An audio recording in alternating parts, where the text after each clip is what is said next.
Hey there, so today we have another review. This is a beer courtesy of Bobby. Thank you so much from Jester King specifically. This is Queen's Order. So this is their Farmhouse Ale, made with honey and lemon peel. It's supposed to be, you know, crisp, crushable, low ABV, 4.8% Farmhouse Ale that they make.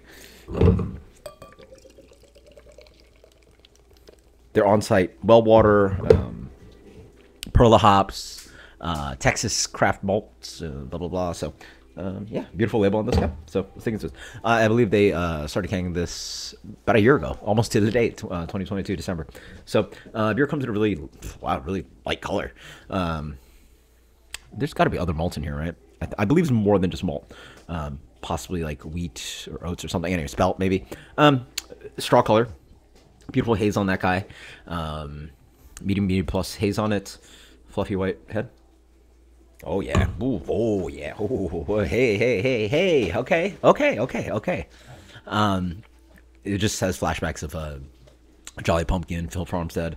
Oh yeah. It's definitely a little bit lemony, but I think that's the fermentation character, not even the lemon. That's the lemon peel that's in there. Well, possibly it's both, but I feel it's mostly the fermentation. It has a little bit of you can smell a little bit of like complexity of lactic acidity in here. There's probably some Brett in here as well. There's that kind of minerality slash slate that again a lot of the Hill Farmstead mixed fermentation beers.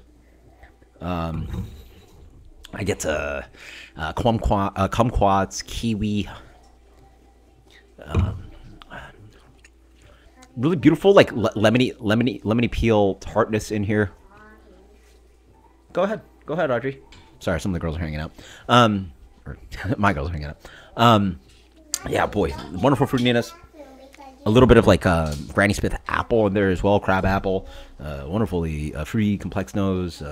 Definitely smell a lot of fermentation character. Cheers. Oh yeah, so this beer is actually probably a little bit more sour than expected on the nose. Huh? It's got this zippy. Yeah. This zippy, like lean acidity. Sometimes acid can be a little bit more. Well, obviously with a mixed fermentation beer, stop. I mean, with a mixed fermentation beer, you can get the acetic and you can get it all the way in the back. I believe this is just like almost completely all lactic, right? So a really nice kind of clean, like it's almost citric. It's almost like lemon juice, where it's just like very precise on the tongue, and it leans onto some Brett character. A little bit of that kind of like plasticky, ethyl acetate, Belgian-y thing going on. Zippy acidity. So it's a nice counterbalance of like this kind of like fat. I don't know if this Band-Aid thing's a fat flavor, but it seems like it. And then like the acid just sort of like zips right down the tongue, right? I don't know if that makes any sense. Like fat and thin. So it's like this kind of like waving of complexity of like it's a phenolic and it's getting cut by the acidity, right? But in general, the beer is really quaffable. Honestly, would have guessed that it was lower ABV than 4.8. Not that it's a knock on the beer. I would have guessed maybe it was like a 4% beer. You know, maybe not as small as like Le Petit Prince and some of their other beers, but 4.8, you know, right there. Okay. Decent body, a little bit of doughiness in here.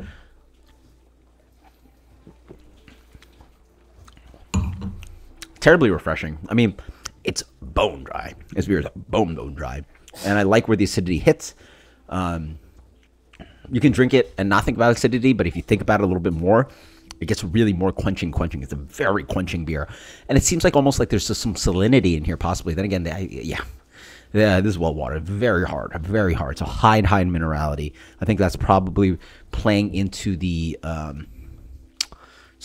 super hard water, possibly playing into the minerality and like the salinity of the beer. That's why you get to this like it plays well with the dryness of the beer, right? That hardness of minerality and possibly some salinity in here plays well with the dryness. So dry, minerally, along with the sharp acidity. But then, see, that's the cool thing about this acidity.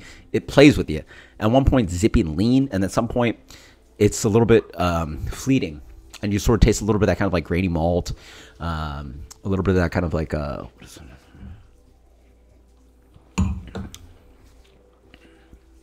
oat cracker, light biscuit malt character.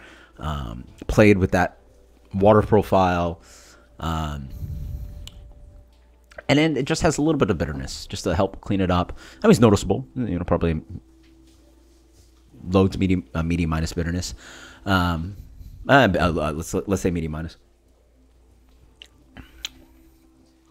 Yeah. Wow. Super quaffable. I mean, like, this is actually really dangerous for 4.8. I think it would be a lot more fair than it makes sense to have this like 3.8, 4%. But at 4.8, man, I could drink this like hard, and you probably like smash through at least a few 16-ounce cans of this, and all of a sudden, you're 4 or 5 deep, and you're like, oh wait, I'm having a good time, right? So until next time. Oh, hey Mia. I'm almost done with the review. I'll join you in a second, all right? This beer is going to be so good. So good. World class. I miss having beers like this generally accessible. Thankfully, distribution here is pretty good, so, I can get some Jolly Pumpkins and some Jester Kings and blah, blah.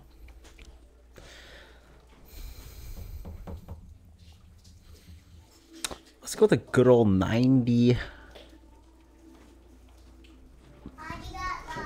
minus. 98 minus. Queen's Order. Jester King. Until next time, guys. Cheers. Later.